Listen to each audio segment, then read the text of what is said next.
Earlier in the week, we were given one of the best games of 2024 in my brutally honest opinion. He's telling the truth.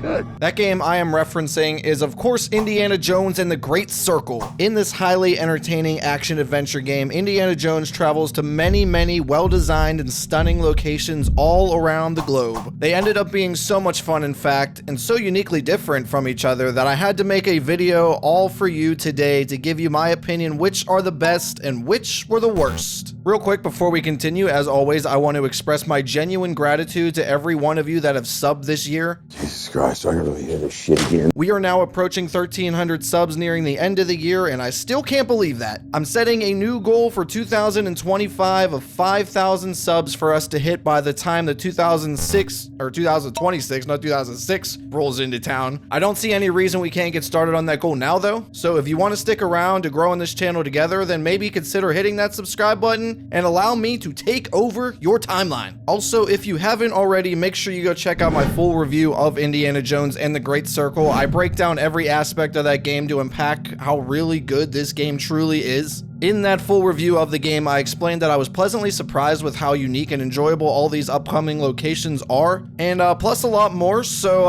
anyways though, let's get back to ranking these beautifully designed locations.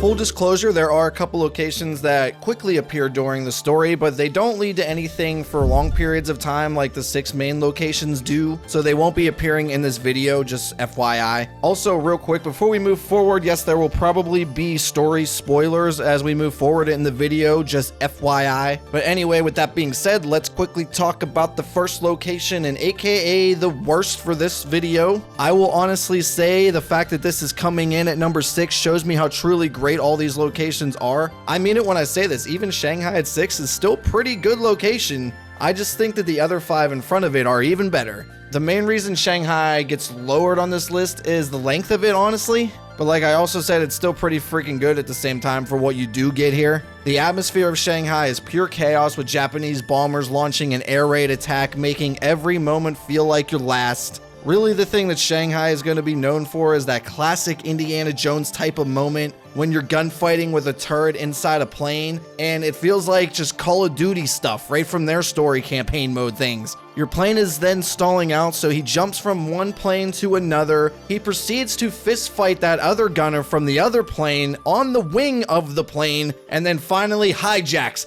the plane. Get it? Plane. If you say that one more time, I'm gonna break up with you. These are just the kind of movie-like moments this game really delivers on, and Shanghai is one of those locations that give it to you at its best. And really, I would say this is arguably maybe one of the best moments of the entire game, but let's move forward to number 5.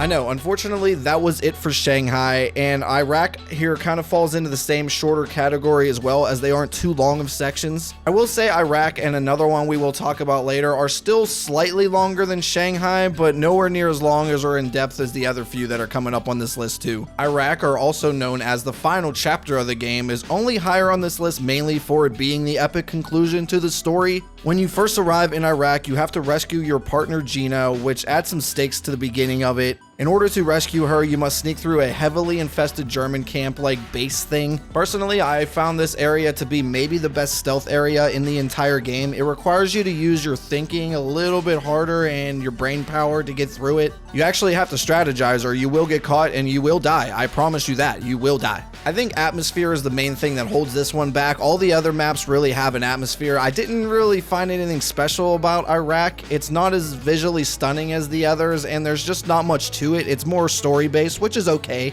The real kicker, like I said, that jumps it up over Shanghai is the sequence at the end where bad guy Voss is able to acquire all the pieces of the Great Circle like freaking Thanos. He's then revealed to have rebuilt Noah's Ark into this giant German boat structure, and he places all the pieces inside this wheel to really get the story going here at the end. It really does go down here with a high-stake boss fight with Voss at the end. They also ended up fighting on the side of the ship while hanging barely from a rope, and I thought this was kind of epic. It wasn't as epic as I was hoping for, but it was still solid enough.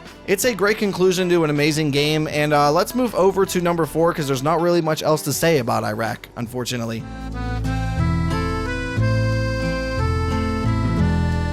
During Indiana Jones and the Great Circle, 3 of these 6 main locations offer a surprising free roaming option to the game that I did not see coming. Vatican is the very first location out of the 3 you come across with the free roaming, and for me, the free roaming is actually the thing that holds it back from moving higher up on the list. Compared to the others, there wasn't much unique stuff to uncover here, and I found that the big crowd kind of held you back from doing fun stuff compared to the other maps as well. There's just people everywhere, and I think it brought it down for me. But obviously the fact that there is free roaming is the reason that it's higher than the last 2 locations we just talked about. And the other major reason, and I think the overall reason, is the tombs here. They are phenomenal. I'm not just basing these locations off the maps themselves, the story factors in here as well too. I'm more ranking them based on how fun the game is during that location as you play through. In Vatican, you meet your partner for the rest of the game here, Gina, so that's a big moment in the story. Together you end up at some point heading into these fire-based tombs, which are absolutely amazingly badass and tense as well.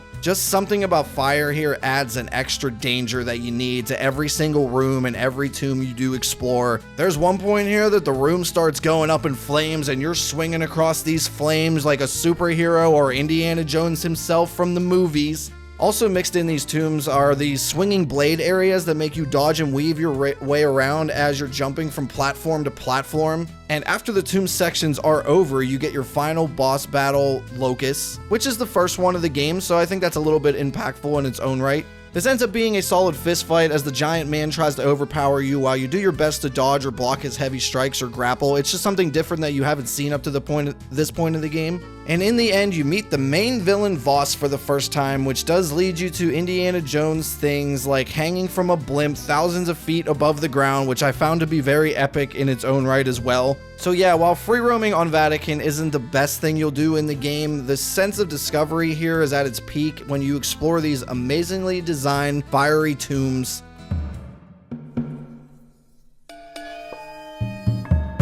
Brr, you feel the chill in the air? Time to light up the fireplace and grab some hot cocoa because we are now on to the Himalayan mountains. If I'm being real, by the way, I don't think a fireplace and a hot beverage will save you from the insane snow and freezing temperatures the Himalayas present here. This is the last of the locations that don't have the free roaming, but for me, it doesn't really hurt this section much at all. In fact, the Himalayas are so damn good in their own right, I think if they added the bonus of free roaming, this might have made it all the way to the top of this list. Why is that though? Well, first of all, the place is absolutely stunning and breathtaking during the first little bit before you get to the ship. You have these dangerous but gorgeous mountains surrounding you everywhere you walk. During your hike through the story, I must say the snow in the Himalayas is freaking deep, man. And I'm not talking first date, high sexual tension conversation type of deep. I'm talking multiple feet of snow, not just a few inches on the ground. I found it insanely cool to watch these characters tread slowly through the very high snow, and the graphics did a great job of showing it accurately as well. Plus, in the distance, they spark your intrigue, showing you that giant ship crashed at the peak of the mountain the entire time. And once you do get there, I think the most impactful portion of the story for me takes place when you discover Gina's sister, your partner, frozen to death.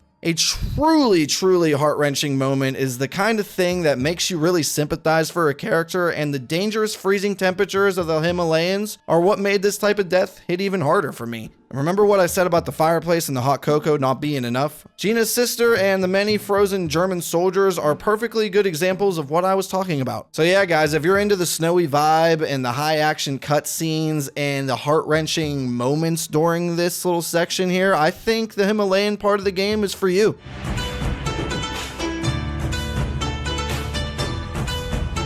God, I struggled so hard to pick between these two at the top. I don't do ties on this channel, but if there was ever going to be a tie, this was it. This section begins with some really good story. You as Indiana Jones have a much needed heart-to-heart moment with Gina. Then you're suddenly interrupted and forced to defend this hotel against an opposing threat as they try to infiltrate this building from the outside. After another Call of Duty-like section here, you successfully defend off your attackers and you end up in this really cool-looking village full of the locals. This is when one, you're basically able to start free roaming, and compared to Vatican, the free roaming in Thailand and the next location coming up on the list are both very, very good. You get to use a boat to travel around these swampy canals that look freaking perfect for me. It just feels different than anything you've done to this point. There are plenty of German bases also thrown your way here. You get to sneak around them or do your run and gun thing to get some loot or whatever you want, or have some good old fun. Also, there are more than a few interesting side missions that are placed throughout Thailand. I think for me, they weren't quite as strong as the upcoming one at the #1 spot here, but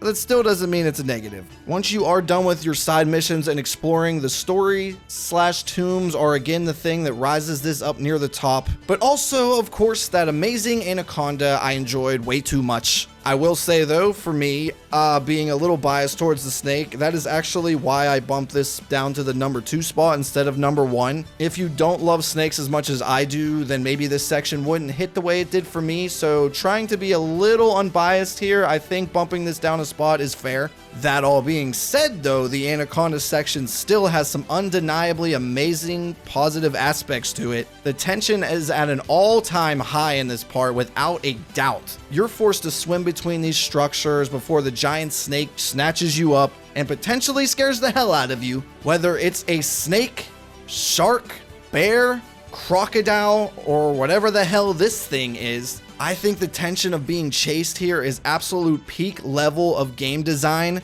and it'll have your heart racing constantly, which leads to a very, very good time. The tombs/temples also are incredible during your time spent here in Thailand as well. They all have their jungle kind of look to them. There's also some amazing visuals as you explore through these giant ravines that you will come across, which also at the same time give you some fun and awesome looking sections where you use your whip to swing around and just take in the sights, or have these intense little areas where you don't want to fall to your death. But enough about Thailand. I think you understand at this point how much I truly love this location. So let's head over to #1.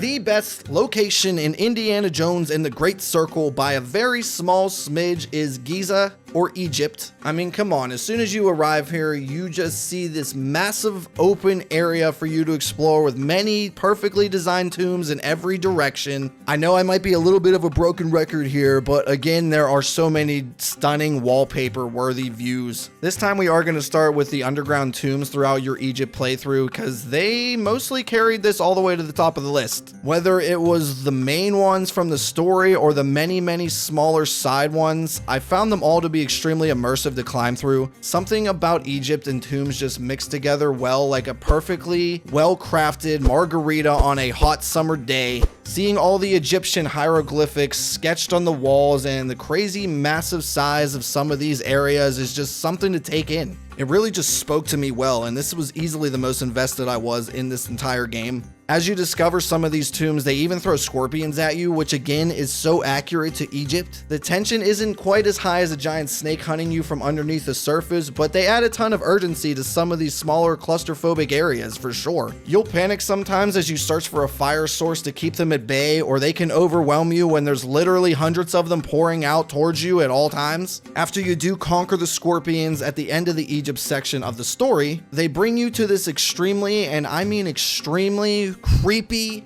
dark, foggy tomb. Here you end up fighting an unexpected, very creepy, blind, mummy-looking dude that I assume is defending the tomb from raiders, I believe. While though this really was a very different and unexpected surprise that I enjoyed as a big horror fan, I just really took this in as a very big positive for the Egypt section. Other than that, there are a few German camps throughout as you free roam. There's one in particular that I think you should check out. It gave me big Far Cry 3 vibes with so many different approach points for a stealth approach. Or you could, of course, blast your way through doing your run and gun thing, but good luck with that because there are a ton of Germans in this specific base.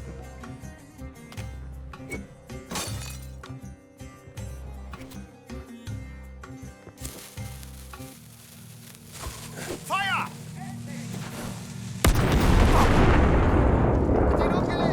They even have a pretty large underground area once you conquer the surface of that base, and I ended up spending a good bit of time underneath as well, messing with more German soldiers. But I think that is about it for what I have to say on these locations, guys. This video doesn't have to be overly long. I just wanted to shed some more light on these locations. I wasn't able to super deeply talk about them all in my review like I wanted to. I didn't want that video to be overly long. I just thought it would be nice for all of you guys to have a good idea of what each location's like and which are the worst and which ones are the best. So yeah, as always, if you have played this game, let me know which locations you like the most or maybe hate the most in the comments. Or if you haven't played the game yet, are you planning to or not? If you did enjoy today's video, please drop a like on it. It does help me out a ton. And also later this week, I'm very excited to drop my best games of 2024 video that I've been working on for quite a little while now. I can't wait to finally upload that, and I'm gonna be doing the best movies video as well the following week. So make sure you hit that subscribe button to stay up to date on those couple videos and many more coming your way in 2025. I hope you all have a great rest of your day. That's gonna be it for me in this one. See ya!